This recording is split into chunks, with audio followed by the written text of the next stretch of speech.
네, 시작하겠습니다. 제가 오늘 준비한 논문은 Integrated Host SSD Mapping Table Management for Improving User Experience of 스마트폰이라는 논문으로 테스트에 올해 발표된 논문입니다.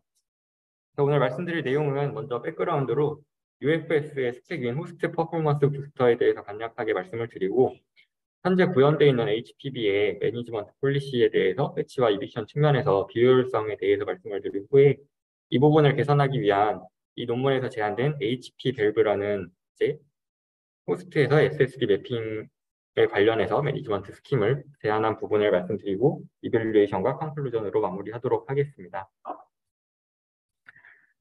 네, 그래서 먼저 호스트 퍼포먼스 부스터에 대해서 말씀을 드려야 하는데, 이 스펙의 경우에는 이제 그 D램이 없는 스토리지를 위해서 호스트의 D램을 일부 할당해줘서 그 부분을 이제 매핑 테이블로 사용할 수 있도록 하는 스펙입니다.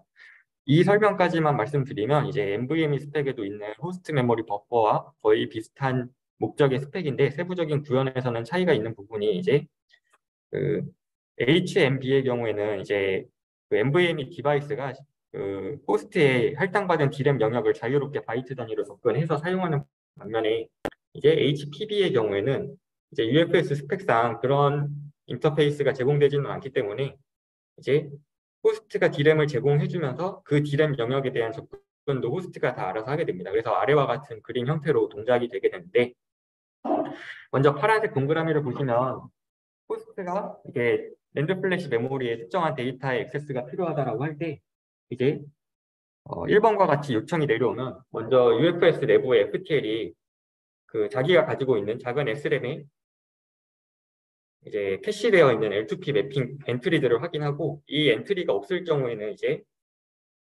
랜드에서 먼저 L2P 엔트리를 읽은 후에 그 L2P 엔트리를 기반으로 해서 다시 실제로 읽어야 할 데이터의 어드레스를 확인하고 그 데이터에 접근한 후에 호스트에게 데이터를 전송해 줄 수 있게 되는데요. 반면에 HPB가 사용되는 경우에 호스트에서 이제 리드 요청을 보내기 전에 먼저 자기가 가지고 있는 D램 메모리에서 HPB 영역에서 이 L2P 엔트리가 캐시되어 있는지를 호스트가 확인을 합니다. 그래서 1번과 같이 확인을 해서 만약에 L2P 매핑을 호스트가 알고 있다라고 하면은 그 매핑 정보를 이제 리드 요청에 같이 실어서 UFS로 넘겨주게 됩니다. 그러면 FTL은 간단하게 그 정확성 체크만 한 후에 해당 엔트리를 사용해서 바로 피지컬 어드레스에 접근해서 데이터를 읽어서 호스트로 올려줄 수 있게 됩니다. 이와 같이 HPB의 경우에는 HMB와 달리 이제 호스트에서 매핑 테이블을 관리하고 또 확인해서 넘겨줄 책임을 가지고 있습니다. 그래서 뭐 세부 구현은 다르지만 목적상 비슷한 동작을 하게 되는데, 이 HPB가 이미 그 널리 사용이 되고 있는데 그 사용 목적 하에서 이제 효율적으로 동작을 하고 있냐를 이 논문의 저자들이 살펴보았을 때는 그렇지 않다라고 얘기를 하고 있습니다. 먼저 1TB의 UFS를 가정했을 때 이 UFS 스토리지의 모든 매핑 엔트리를 다 그 램에 올려놓으려면 이제 1GB의 D램 스페이스가 필요할 겁니다. 하지만 UFS들은 이제 D램이 없고 수백 킬로바이트 정도의 매핑 SRAM 영역만 매핑에 사용하고 있기 때문에 상당히 적은 양의 엔트리만 캐싱이 되어 있는 상태고요.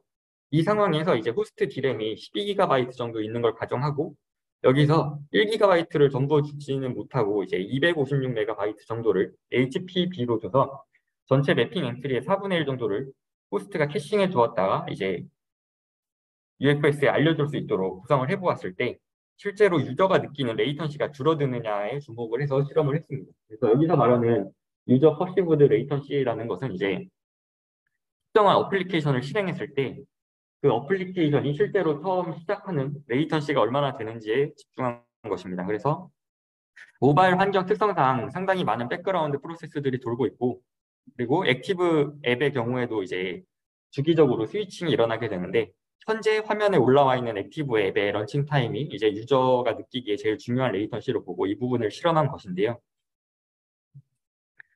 보았을 때 이제 단순히 UFS의 SRAM만 사용했을 때 레이턴시에 비해서 만약에 모든 L2P 엔트리가 전부 이미 램에 올라와 있는 상황을 옵티멀로 가정했을 때 둘 간의 레이턴시 차이가 모든 경우에서 존재하는 것을 보실 수가 있습니다. 그래서 이와 같이 유저가 느끼는 레이턴시가 SRAM의 UFS의 SRAM에 L2P 엔트리가 캐싱되어 있지 않음에 영향을 받아서 성능이 떨어지는 것을 확인할 수 있고요. 여기서 이제 전체 엔트리의 4분의 1 정도를 호스트 D램에 캐싱하는 HPB를 적용했다라고 했을 때 사실은 옵티멀에 가까운 성능이 나오지를 않습니다. 그래서 뭐 어느 정도 레이턴시 개선이 되는 부분들도 있지만 심지어는 HPB를 켰을 때 더욱 실행에 더 오랜 시간이 걸리는 어플리케이션도 존재하고 전반적으로 보았을 때 꽤 많은 영역을 HPB로 이제 매핑 영역으로 할당을 해주었음에도 레이턴시 개선이 그렇게 크지 않은 모습들을 보여주고 있습니다. 그래서 이 논문의 저자들은 이렇게 HPB가 현재 효율적으로 동작하지 못하는 이유에 대해서 분석을 진행했습니다. 그래서 보시면 말씀드렸듯이 이제 포어그라운드 앱과 백그라운드 앱을 나누어서 확인을 해야 하는데 보시면 이제 포어그라운드의 이제 스토리지 액세스 요청과 백그라운드 앱의 스토리지 액세스 요청에 대해서 이 HPB 캐시의 히트 레이쇼를 비교해 보면 백그라운드 앱보다도 포어그라운드 앱의 히트 레이쇼가 오히려 더 낮은 경우를 많이 보실 수가 있습니다.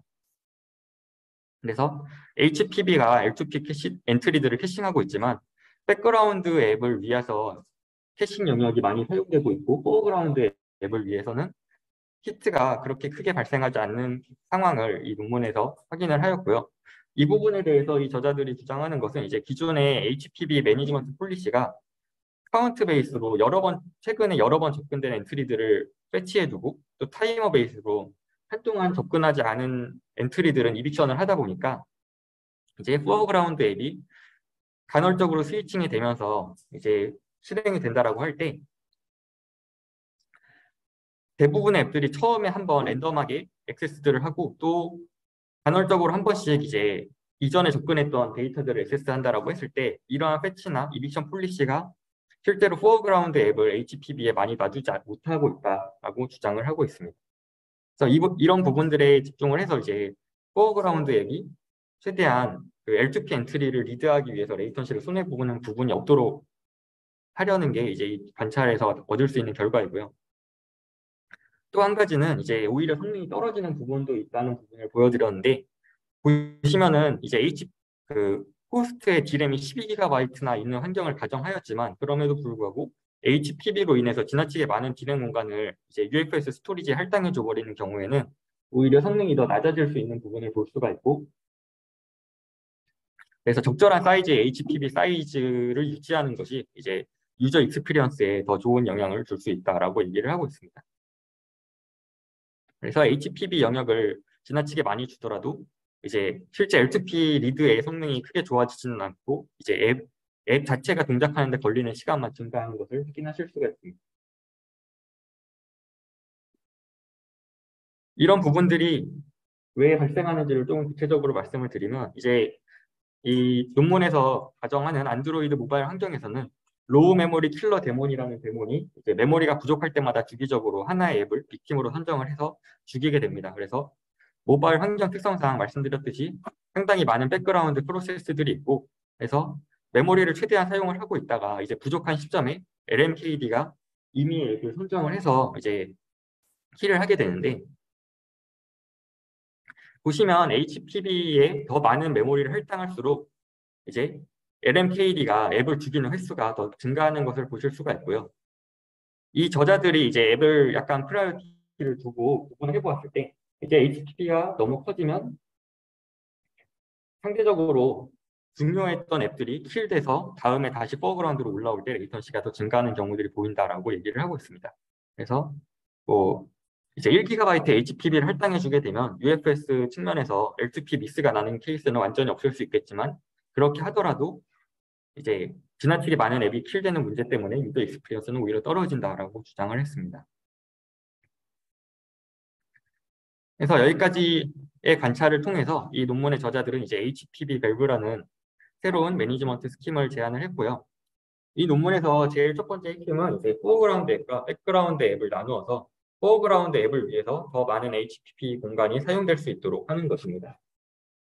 그래서 이걸 위해서 이제 앱 디텍터를 구현해서 기존의 HPB 엔트리들을 단순히 LRU처럼 관리했던 것에 비해서 이제는 현재 액티브한 포어그라운드 앱과 액티브했던 인액티브해진 포어그라운드 앱, 그리고 백그라운드에서만 동작하는 백그라운드 앱에 대해서 각각의 HPB 엔트리들을 별도의 리스트로 관리를 합니다. 그래서 이렇게 리스트를 구분해서 관리함으로 해서 이빅션이 필요해졌을 때 이제 백그라운드 앱부터 먼저 이빅션을 할 수 있도록 해서 포어그라운드 앱 엔트리가 이빅션 되는 케이스를 최소화할 수 있게 되고요. 또한 이렇게 앱을 구분함으로 해서 얻는 또 한 가지 장점은 이제 LMKD가 새로운 앱을 빅팀을 선정해야 되겠다라고 판단을 했을 때 이 HPB 밸브가 그 시그널을 먼저 받아서 이제 지금 LMKD가 빅팀으로 선정한 타겟이 죽여도 되는 앱인지를 판단을 먼저 하게 됩니다. 그래서 상대적으로 중요하지 않은 앱이라고 이 밸브가 판단을 하면 그냥 놔두게 되고, 혹은 죽이지 않아야 할 가치가 있는 앱이라고 판단이 들면 이 밸브가 선행적으로 HP 메모리를 먼저 줄여서 LMKD가 수행이 되지 않아도 필요한 메모리를 확보할 수 있도록 도와줍니다.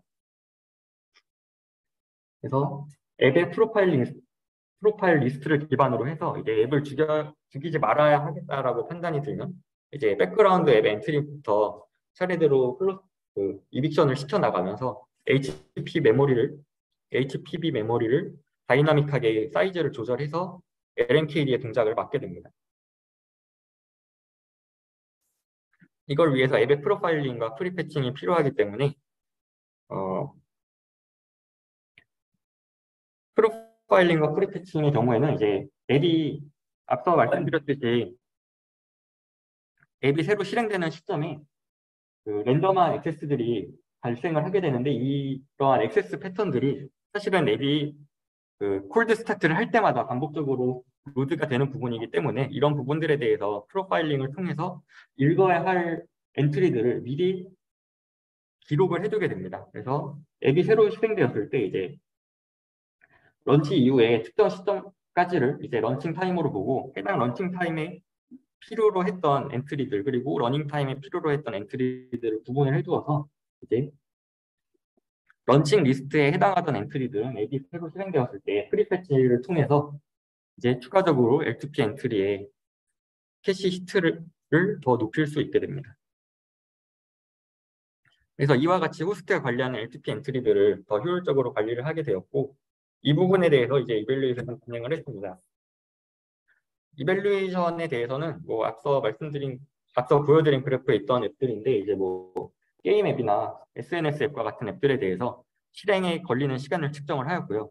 단순히 앱이 실행되었다라고 시그널이 올라오는 것이 아니라 실제로 유저가 느낄 수 있는 그 첫 번째로 봐야 하는 화면이 나올 때까지의 시간을 측정하기 위해서 이제 별도의 카메라를 사용해서 레이턴시를 확인하였다고 합니다. 이러한 환경에서 실험을 해왔을 때 이제 앞선 그래프에 HP 밸브의 성능을 확인을 해보게 되면 기존의 HPB 폴리시로는 큰 성능 향상을 얻지 못했던 것에 비해서 상대적으로 옵티멀에 훨씬 가까워진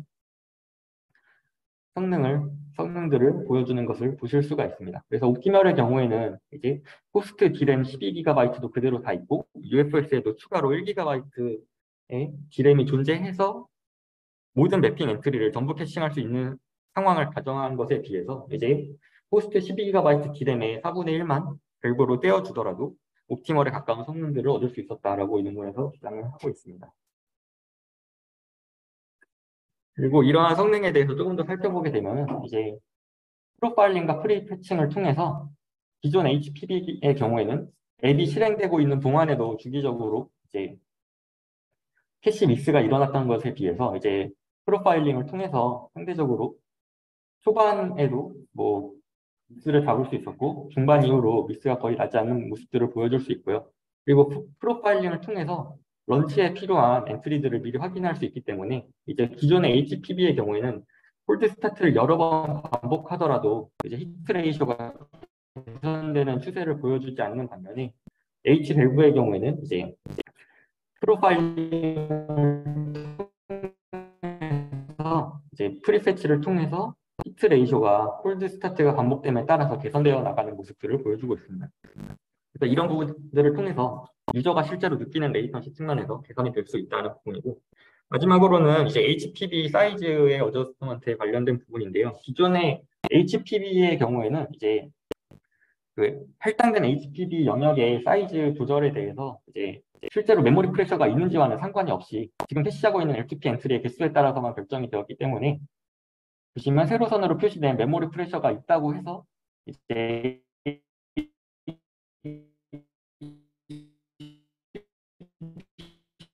HPV의 사이즈가 줄어들지는 않는 모습을 보여주고